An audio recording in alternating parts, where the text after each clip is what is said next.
I'm going to give a trigger warning with this video because I'm going to be talking about suicide.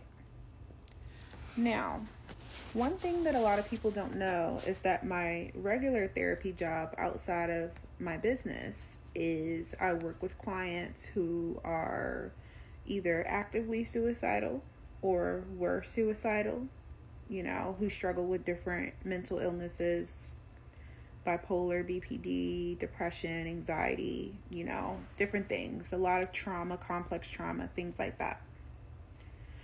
So I work with clients who are suicidal almost I don't want to say every day, but multiple times a week. And in honor of Suicide Awareness Month, I wanted to come and make a video really for everyone who has ever had a suicidal thought before, everyone who has ever attempted before, everyone who knows someone who's ever had suicidal thoughts and attempt or thoughts of attempting, which probably is 100% of the population, because just because we don't know that someone's had those thoughts doesn't mean that they haven't had them.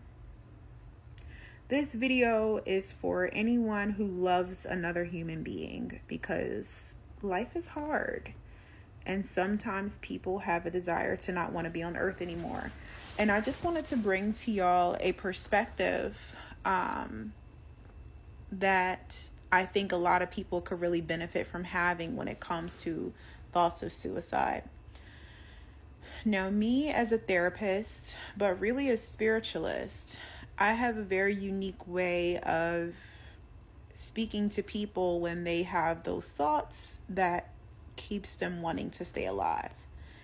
And this is not to toot my own horn, but I do want to share this with y'all so that you can understand what is needed in those moments, because a lot of people do the complete opposite, which sends people further not wanting to be on earth anymore. So the first thing to understand is that when people say that they don't want to be alive anymore, when people don't want to live anymore, what I hear them saying is, I'm experiencing so much emotional pain and so much psychological warfare and mental overwhelmed and mental and emotional pain that I do not want to be on this earth anymore. It's too much. It's too hard. I'm overwhelmed. I don't have any hope. I can't see through it. It's too much. I need to put myself out of my misery. That is what I'm hearing them saying in those moments, that it's too much. So in those moments, I listen to them and I say to them, it's, basically that.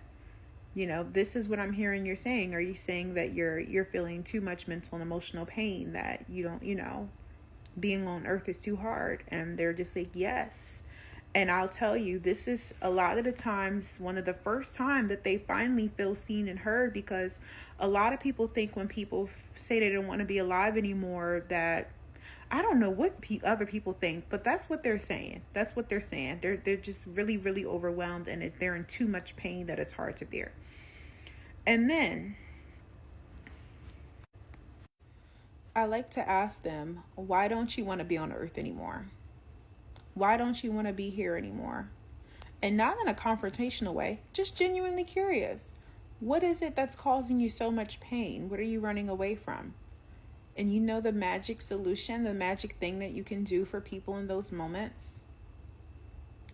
Listen. Just listen to them. Listen. Not giving advice, not trying to provide a solution. Just listen and validate their experiences, because healing happens when stories are told in safe places. And as human beings, healing happens when we are able to fully feel seen, felt, and heard. So giving someone the space to just speak what's going on with them and to feel validated and to feel heard and to feel understood, it does so much for them. And it keeps them there a little bit longer, and it helps them to be able to relieve the pressure that they're feeling in their bodies when they are not wanting to be on earth anymore. Now, I, as a therapist, have helped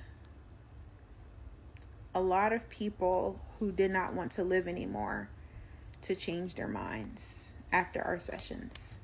And this is not me saying this to toot my own horn or to get any cool points or anything like that. But I just want to tell you how, just in case you ever have these thoughts, or just in case you ever are confronted with someone who's having these thoughts, and you can help them to change their perspective, because you could possibly save a life one day. So, I always tell my clients, no matter how old you are, you still have that 7-year-old little boy or that 7-year-old little girl inside of you that really freaking needs you. And when you find yourself feeling these really big feelings, whether it's a deep core wound of a fear of abandonment or a fear of rejection, or a rejection wound, or not feeling understood or seen, or feeling immense guilt and shame and deep pain and trauma, that is that little boy or that little girl within you that is feeling those big feelings. That is your inner child. And if your 7-year-old inner child walked up to you today and said, hey, big you, I'm feeling this way, and this way, and this way, and this way, because this happened, and this happened, and this happened, and I'm so overwhelmed, I don't want to be on earth anymore, it's too much, I can't deal with this, how are you going to respond to them? Are you going to hurt them? Or are you going to give them a hug? Are you going to give them a listening ear? Are you going to get them some ice cream? Are you going to let them cry? Are you going to tell them to express themselves through journaling, to express themselves through art? Your inner child needs you. And when you find yourself feeling these big feelings, when you're feeling overwhelmed, that is your inner child. How are you going to take care of them in this moment? Are you going to take them off of earth because they're feeling these feelings? Or are you going to be there for them? A lot of people don't know that we all have an inner child. A lot of people don't know that when we're feeling those big emotions, that's that part of ourselves that is crying out for us. And it's so profound when we have this realization, because what that does is it triggers within a person their parent mode. And that parent mode goes towards themselves. I teach my clients, reparent your inner child. Be there for your inner child.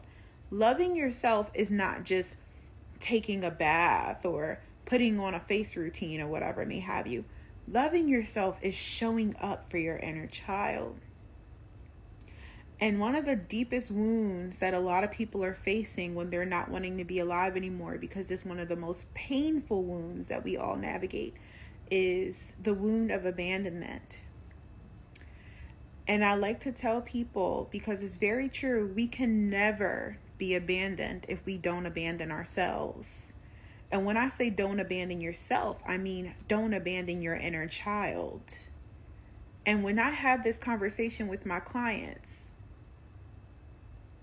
they show up for their inner child, and they show up for themselves, And I wanted to share this with y'all so that you can get a different perspective on suicide and the desire to not want to be alive anymore, because earth is freaking hard.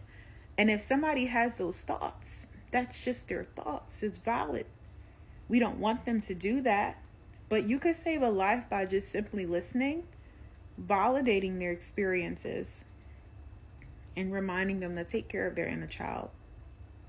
So also, I just want to put the suicide hotline beneath this video for anyone who, I just say, have it in your phone. You never know. You might need it. I mean, we're all human beings. You'd be surprised. A lot of people have suicidal ideations occasionally.